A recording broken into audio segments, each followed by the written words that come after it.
Good morning and welcome to the Breakfast News on Rajya TV. I'm Aishwarya Kapoor. Today morning we'll be discussing about Prime Minister Narendra Modi reaching Ottawa to begin the Canada leg of his three-nation tour and much more in the next half an hour. But first up, the headlines. Prime Minister reaches Ottawa to begin the Canada leg of his three-nation tour, a nuclear fuel supply agreement and reaching out to the Indian diaspora to top his agenda here. Formal announcement of merger of the erstwhile Janata Parivar expected today. 6 political parties to unite under banner Mulam Singh Yadav's leadership. Internet access for all debate gathers steam. Flipkart says no to proposed tie-up with Airtel. Congress seeks policy guidelines for try on net neutrality. And amid signs of a thaw, US to remove Cuba from its list of state sponsors of terrorism, possibly clearing the way for reopening of embassies.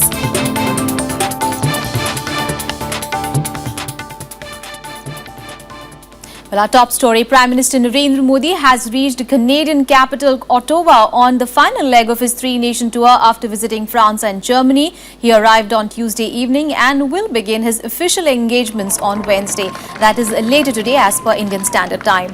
Now, Modi's two-day visit to Canada is the first bilateral visit by an Indian Prime Minister in 42 years. He will be meeting his counterpart Stephen Harper and Governor-General of Canada David Johnston apart from business leaders. Besides Ottawa, he will be also visiting Toronto and Vancouver during the three-day visit.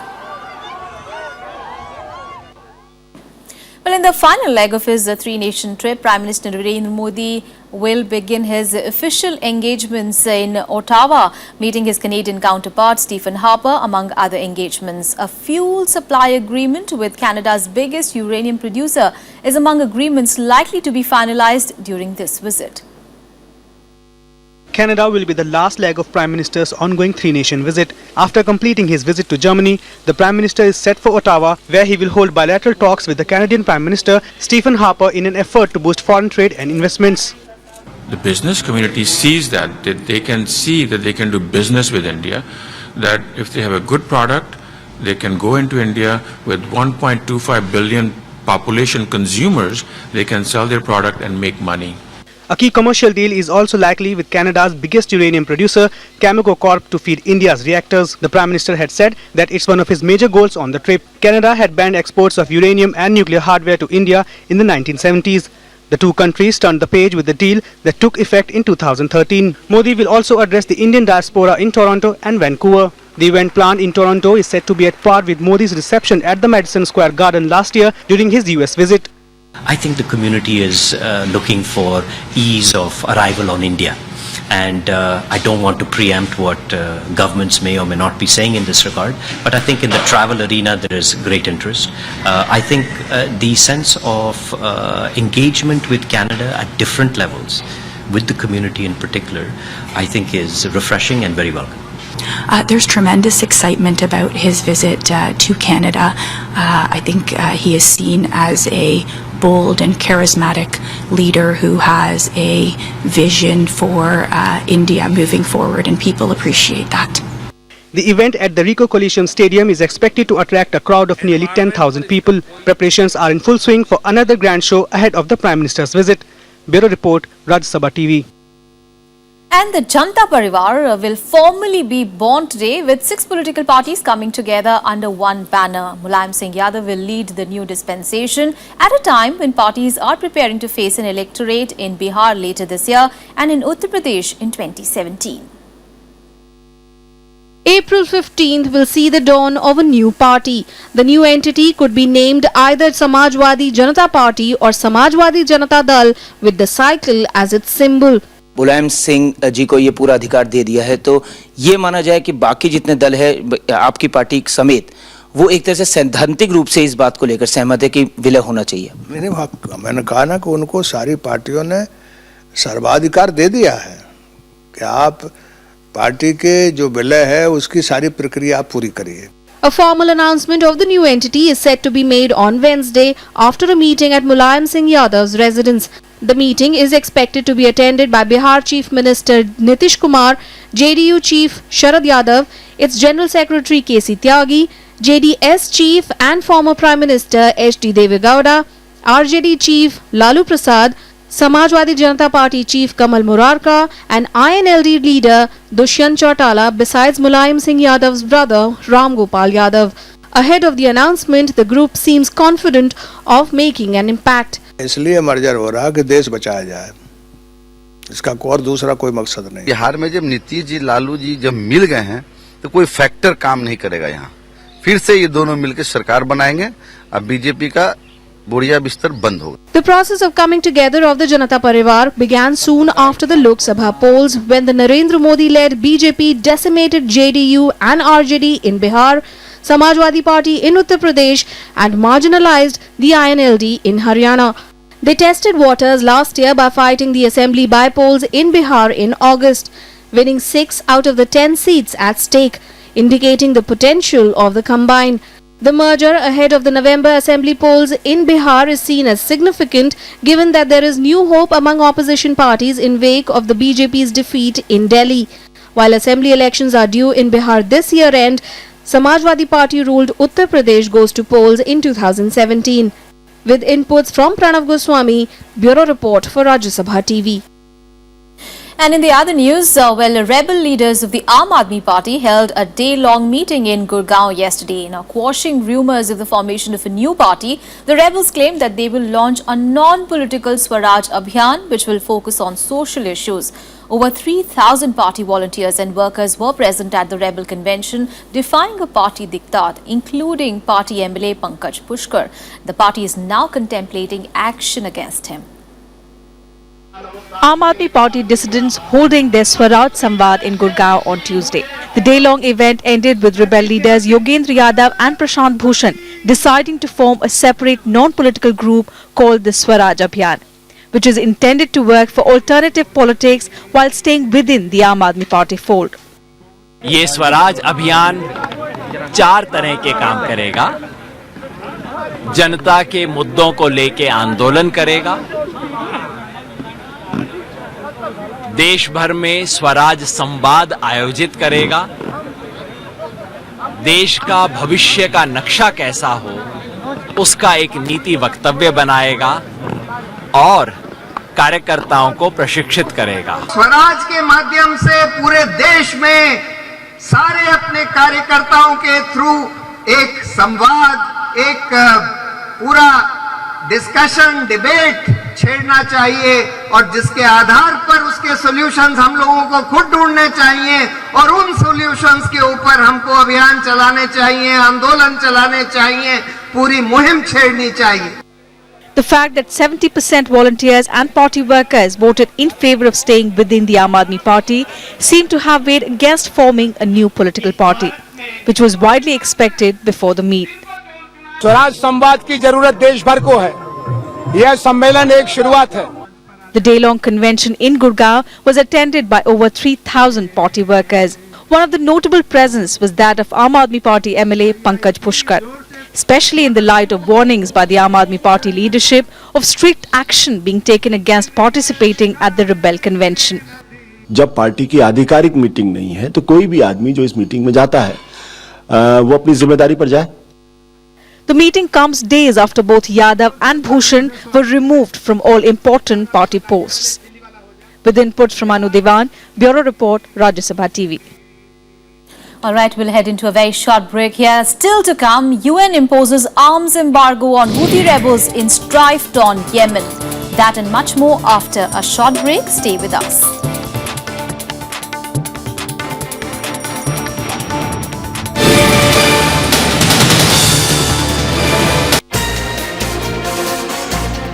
This special report will try and find out what the battle of supremacy in the Indian Ocean really is.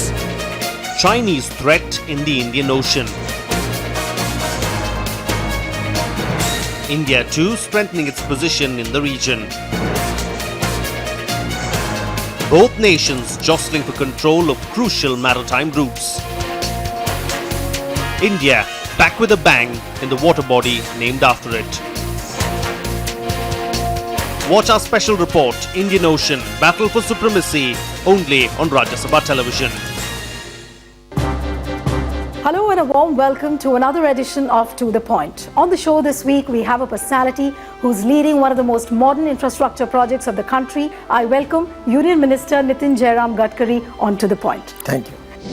People say that it's an anti-farmer bill and a pro-industry bill. How would you really convince the farmers at this point of time? Out of 80% land in the country is only the acquisition is for the irrigation.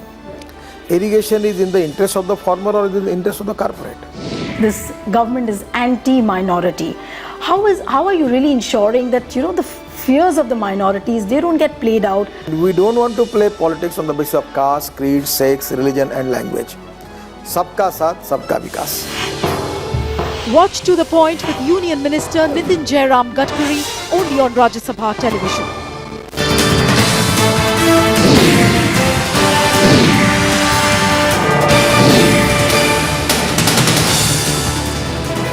Welcome back after the break, and now there is a raging debate on social media on net neutrality. Now, joining the chorus yesterday was key opposition party, the Congress, who asked the government to give policy guidelines to TRAI on its issue. Meanwhile, e-commerce major Flipkart announced its decision to walk away from its proposed tie-up with Airtel, claiming that it does support the need to maintain equal internet access for all. A day after the government announced setting up of a committee to look into the issue of net neutrality, Congress also joined the chorus in favour and asked the government to give policy guidelines to TRAI for a quick and permanent solution to this issue. The government of India should give policy directive to TRAI, which would be binding on TRAI in public interest, to scrap this framework, regulatory framework consultation paper which is being circulated by TRAI, and support net neutrality as the Congress party is now supporting. Meanwhile, e-commerce giant Flipkart has switched sides to support net neutrality. After drawing a lot of flack online, the company announced its decision to let go of its proposed tie-up with Airtel. We have always unequivocally supported net neutrality and will continue to do so. We did look into zero rating concept, and on one hand we felt that being able to make free internet available to consumers could be useful, but after looking deeply we realized that it can lead down to a path where net neutrality can get compromised in future, and that's something we are not supportive of. Free internet advocates have also pointed out the flaws of allowing service providers to float schemes which give customers access to certain mobile applications for free, with charges being borne by app makers. एक बार पैसे internet के लिए देते हैं और फिर जहां जाना चाहे इंटरनेट पर जाते हैं, लेकिन अगर ये प्रस्ताव पारित हो गए तब आप लिमिटेड जगह ही जा पाएंगे। किसी प्रकार की और वेबसाइट पे जाएंगे तो आपको ज्यादा पैसे देने होंगे, और मोर सिग्निफिकेंटली एक उपभोक्ता होने के नाते पर मंथ आपको तैयार होना पड़ेगा कि 150 से 450 रुपए तक प्रति माह प्रति कनेक्शन आपके पैसे बढ़ने वाले हैं। Meanwhile, TRAI is studying the issue of net neutrality.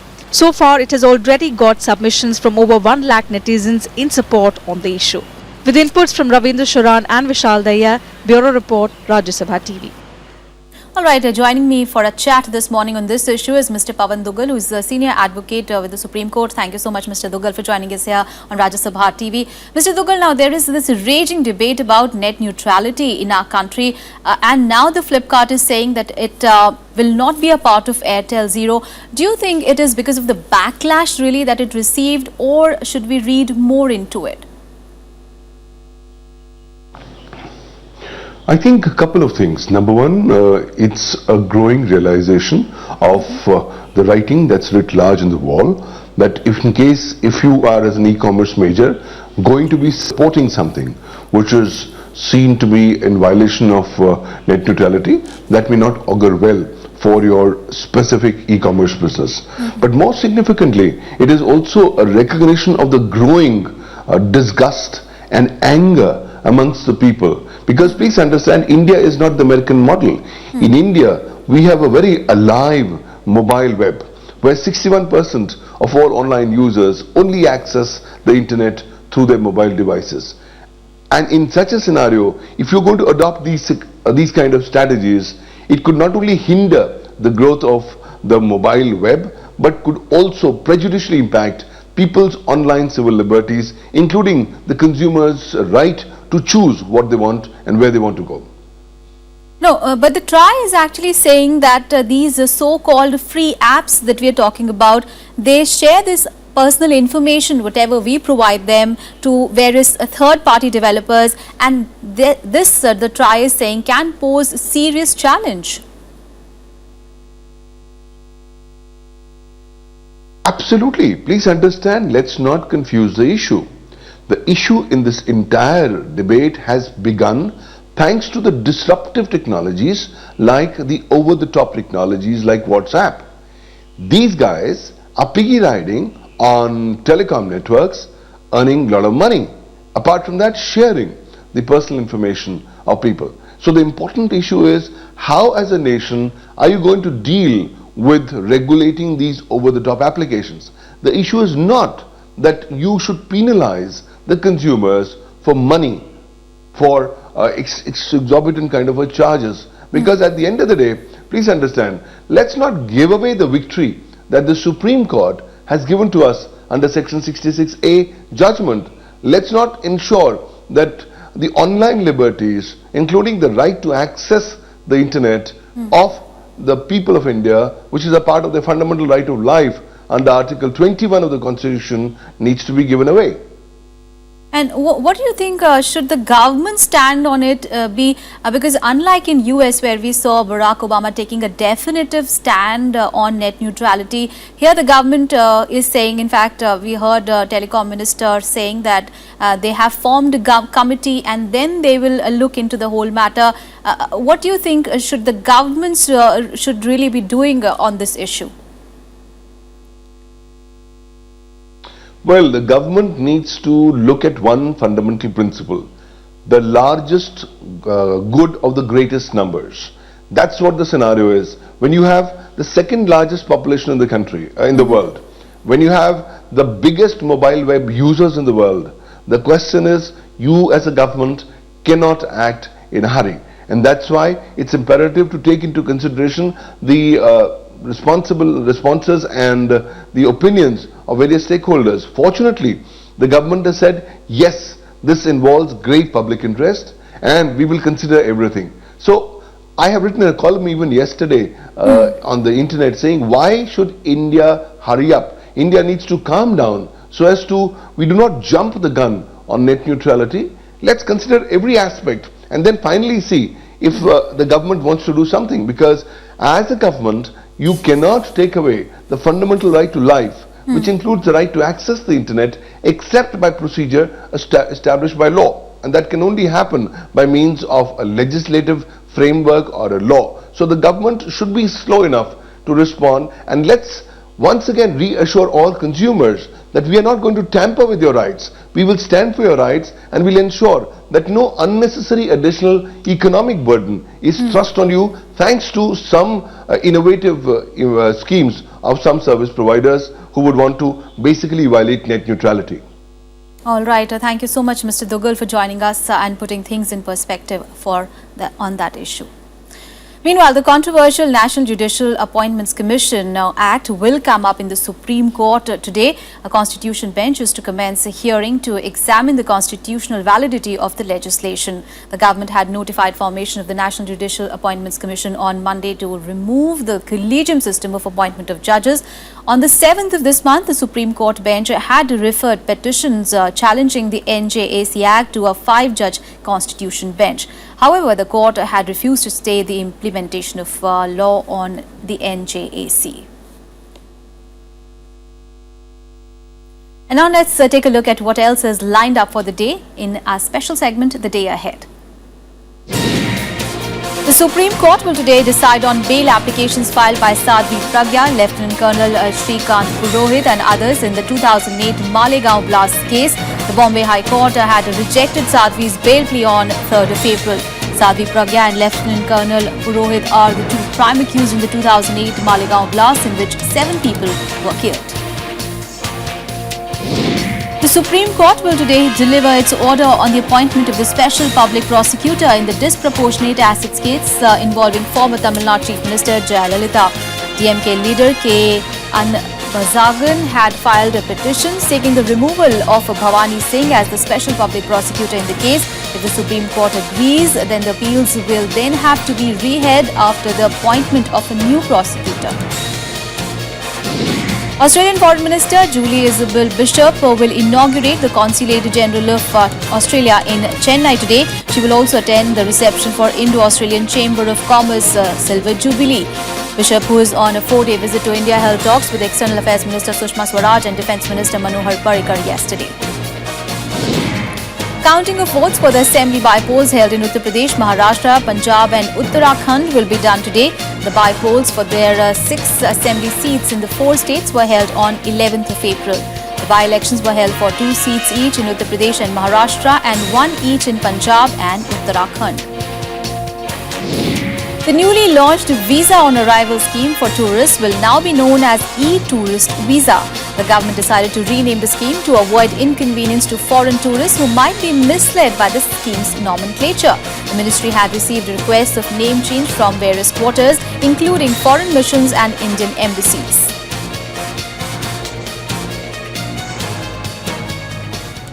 And now in some international news from strife-torn Yemen, Houthi rebels have condemned Tuesday's UN Security Council's arms embargo imposed on them and their allies. Now, amid continuing airstrikes against the Houthis by Saudi Arabia, the Houthis' Supreme Revolutionary Committee called on people to rally and protest on Thursday to condemn the Security Council resolution in support of what they called relentless aggression. Saudi Arabia, on the other hand, has welcomed the embargo as a hope for stability. The embargo comes even as the drone strike killed an Al-Qaeda leader on Tuesday. Weeks of fighting between Houthi rebels and the government forces has raised fuel shortages, among other problems for residents in the capital Sana'a and the other areas. The UN resolution for an arms embargo against the rebels was adopted by the Security Council by 14 votes to nil, with Russia abstaining. The resolution demands that all Yemeni parties, especially the Houthis, end the violence and return swiftly to UN-led peace talks aimed at political transition. The United States strongly supports the adoption of today's resolution, which imposes consequences on the Houthi and former President Saleh, demands that the Houthi cease military operations, and calls on all sides to once again return to the negotiating table.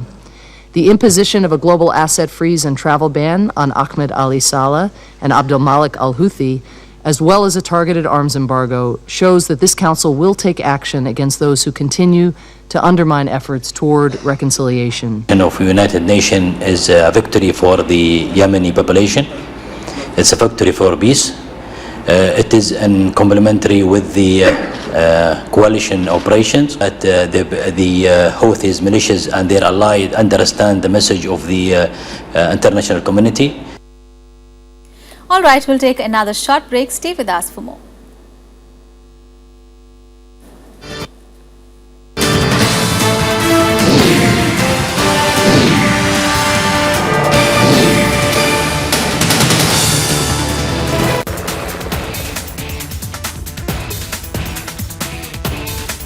दुनिया का हाल,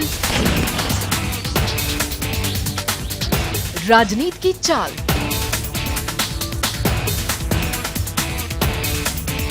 business की रफ्तार,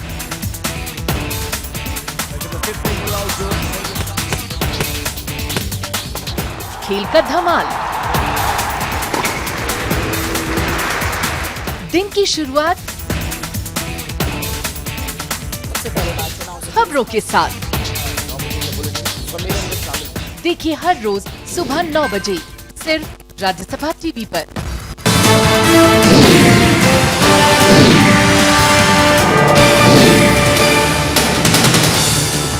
Welcome back after the break and some more news and updates from around the globe in Global Buzz.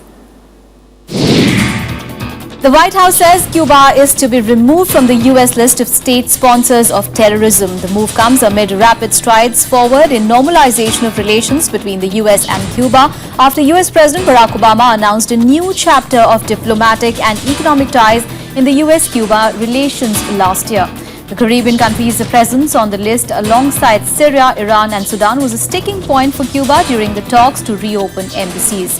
The US trade embargo, however, remains and may only be ended by Congress.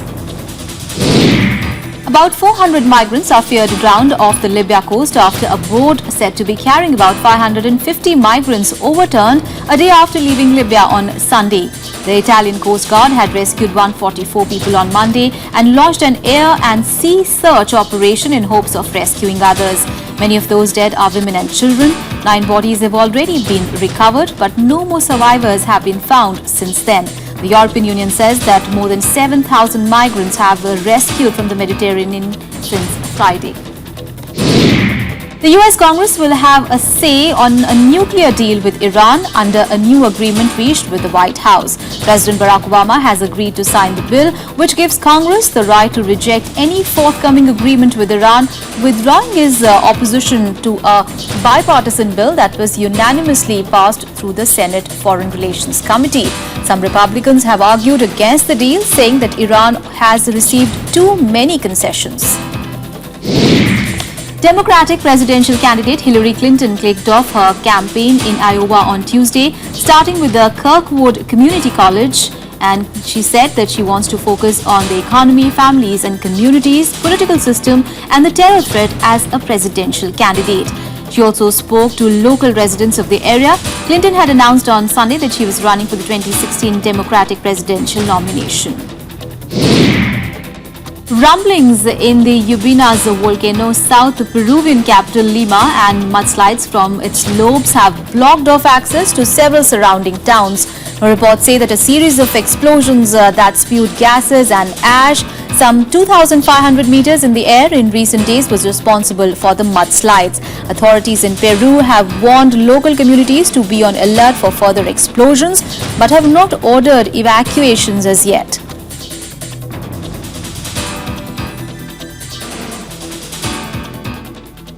Now all the sporting action in Sports Beat. World number 2, Maria Sharapova has pulled out of Russia's Fed Cup semi-final against Germany this weekend. The 27-year-old has not played since her shock exit to world number 97, Daria Gavrilova, at the Miami Open last month.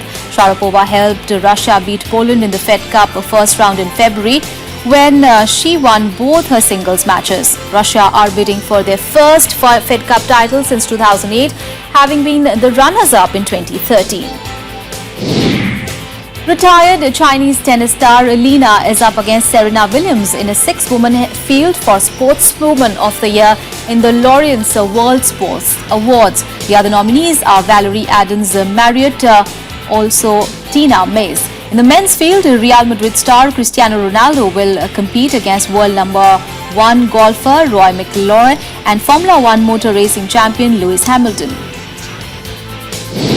In the last 8, Barcelona are to face Paris Saint-Germain in the French capital on Tuesday in the Champions League quarter-finals. PSG's hopes of making the semi-finals have been hit by suspensions and also injuries, with Sweden star striker Ibrahimovic and Italy midfielder Mauro Verratti banned and midfielder Thiago Motta out with a thigh injury. Asian champions Australia drew Jordan, Tajikistan and Bangladesh in the second round of regional qualifying for the 2018 World Cup in Russia. Regional heavyweights Japan were drawn in Group E with Syria, Afghanistan, Singapore and Cambodia, while Iran, Asia's top-ranked country, ended up in Group D with Oman, India and Guam.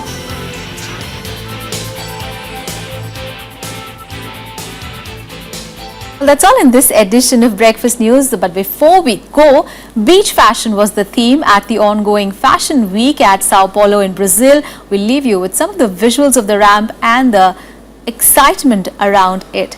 Take a look. Have a great day ahead.